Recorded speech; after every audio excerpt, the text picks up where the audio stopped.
Hello everyone, আসসালামু আলাইকুম। Welcome to my new blog. তো আজকের ব্লগটা হচ্ছে সন্ধ্যা থেকে শুরু করছি, কুয়ারা টুয়ারা বাদ দিয়ে একদম ডিরেক্টলি আজকে আপনাদের সাথে সব কিছু শেয়ার করব। সেটা হচ্ছে সন্ধ্যার সময় কি নাস্তা করতেছি, নুডলস খাবো। তো নুডলসটা আসলে গরমের মধ্যে মানে একটু ঝাল ঝাল কিছু খেতে ইচ্ছা করছিল, তো নুডলস রান্না করতেছি। দেন হচ্ছে আমাদের মতো বউ যারা আছে, আসলে গৃহিণী যারা আছে, তাদের জাতীয় একটা সমস্যা হচ্ছে কি জানেন? বলেন তো কি? যারা যারা বলতে পারবেন অবশ্যই কমেন্ট সেকশানে জানাবেন। আমি এই সমস্যাটা একটু পরে বলবো।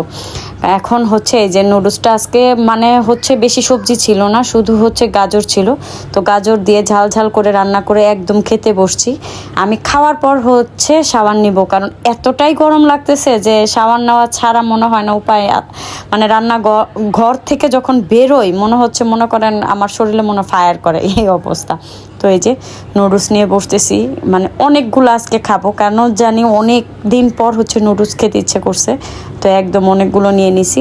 দেন হচ্ছে শাওয়ার নিব, নিয়ে হচ্ছে যেই জাতীয় সমস্যাটার কথা সেটা বলতেছি। এই যে শাওয়ার নিয়ে আমি চলে আসছি, একটাই চিন্তা, পরের দিন কি রান্না করব। এই যে একটা চিন্তা বউদের মাথায় থাকে, এটার এক অংশ যদি জামাইদের মাথায় থাকতো তাহলে মনে করেন তারা অনুভব করতে পারতো যে এটা কত বড় একটা টেনশন। তো এই যে শাওয়ার নেওয়ার পর দেখি কালকে যে রান্না করব, রসুন নাই, রসুন বাটা নাই আসলে। তো এই রসুনগুলো যদি আপাকে দেয় তাহলে আমার অন্য কাজের দেরি হয়ে যাবে। তো ওই রসুনগুলো আমি পরিষ্কার করতেছি। এদিক দিয়ে মুরগি, যেহেতু পরের দিন চিন্তা করলাম শর্টকাটের মধ্যে রান্না করব, তো 2টা মুরগি নিয়ে নিছি। একটা রান্না করব, একটা হচ্ছে পরিষ্কার করে ফ্রিজে রেখে দিব। তো আপা হচ্ছে এই মুরগিটা কেটে দিবে। আর সত্যি কথা বিশ্বাস করেন, আমি মুরগি কাটতে পারি না। মুরগি আর মাছ, এই 2টা জিনিস আমার দ্বারা কখনোই হয় না। কাটতে পারবো না এটা ভুল কথা, পারি, বাট হচ্ছে কি সুন্দর হয় না। তো এই যে আপা সব কিছু পরিষ্কার করে দিচ্ছে, একদম ধুয়ে টুয়ে পরিষ্কার করে দিয়ে যাবে। তো এগুলো হচ্ছে আমি আদা রসুন বাটা ছাড়া সব কিছু দিয়ে ম্যারিনেট করে হচ্ছে আমি নর্মালে রেখে দিব।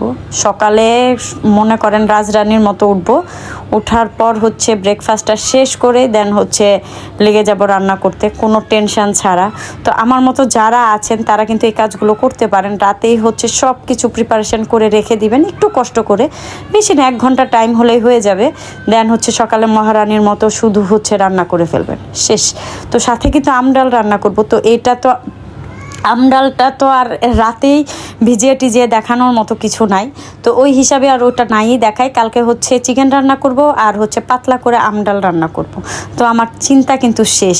তো যারা হচ্ছে এই চিন্তায় চিন্তিত থাকেন সব সময় যে পরের দিন কি রান্না করব, তো দুপুরে খাবারের পরেই যখন রেস্ট নেবেন তখন একটু চিন্তা করে রাখবেন পরের দিন কি রান্না করবেন, রাতে সেটা করে রাখবেন, তাহলে আর চিন্তা থাকবে না।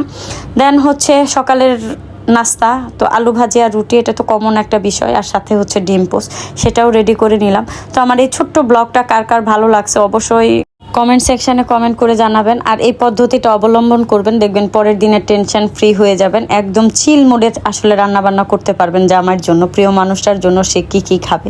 তো আজকের মতো বিদায় নেই, আল্লাহ হাফেজ।